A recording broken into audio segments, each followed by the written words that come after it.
जब हम पुलिस शब्द सुनते हैं तो दिमाग में वर्दी, थाना और लाठी आती है। लेकिन सवाल ये है कि क्या आज की पुलिस वही है जो 1861 में अंग्रेजों द्वारा बनाई गई थी? आज मैं बताऊंगा आधुनिक पुलिस की व्यवस्था जहां कानून, मानवाधिकार और तकनीकी साथ चल रहे हैं। अगर प्राचीन काल की बात करें तो मौर्य शासन काल में चाणक्य के अर्थशास्त्र में नगर रक्षक, गुप्तचर, दंड और व्यवस्था का जिक्र मिलता है और इसे पुलिस व्यवस्था का शुरुआती नींव माना जा सकता है। सल्तनत और मुगल काल की बात करें तो उस समय कोतवाल प्रणाली प्रचलित थी।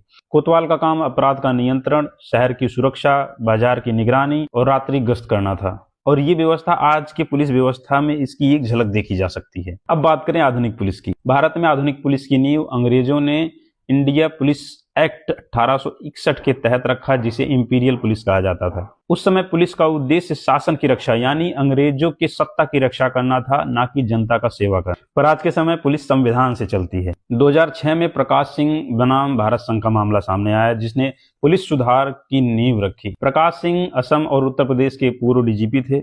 उस समय उन्होंने देखा और महसूस किया कि पुलिस पर राजनीतिक हस्तक्षेप, मनमाने तबादले, जवाबदेही का अभाव, पुलिस पर जनता का विश्वास और हिरासत में हिंसा अत्यधिक बढ़ गई थी। इसलिए उन्होंने 1996 में सुप्रीम कोर्ट में पीआईएल दाखिल की। प्रकाश सिंह ने याचिका में कहा, जब तक पुलिस स्वतंत्र, पेशेवर और जवाबदेह नहीं बनेगी तब तक कानून का राज संभव नहीं है। उन्होंने मांग की पुलिस सुधार की, राजनीतिक दखल खत्म हो और सिस्टम पारदर्शी बने, जिस पर सुप्रीम कोर्ट ने 22 सितंबर 2006 को ऐतिहासिक फैसला दिया। हर राज्य में स्टेट सिक्योरिटी कमीशन बनाई जाए, जिसका उद्देश्य होगा पुलिस को राजनीतिक दबाव से बचाना, पुलिस नीति तय करना, सरकार को दिशा देना ताकि सत्ता पुलिस को मनमाने आदेश न दे सके। डीजीपी की नियुक्ति योग्यता और वरीयता के हिसाब से यूपीएससी पैनल द्वारा न्यूनतम 2 वर्ष के लिए की जाए। एसपी, डिप्टी एसपी, एसएचओ जैसे फील्ड अफसरों को कम से कम 2 साल का कार्यकाल रखना होगा। तबादले कम से कम हो जब तक विशेष परिस्थिति न हो। पुलिस इस्टेब्लिशमेंट बोर्ड का गठन हो, जिसका काम होगा तबादले, पोस्टिंग और प्रमोशन देना।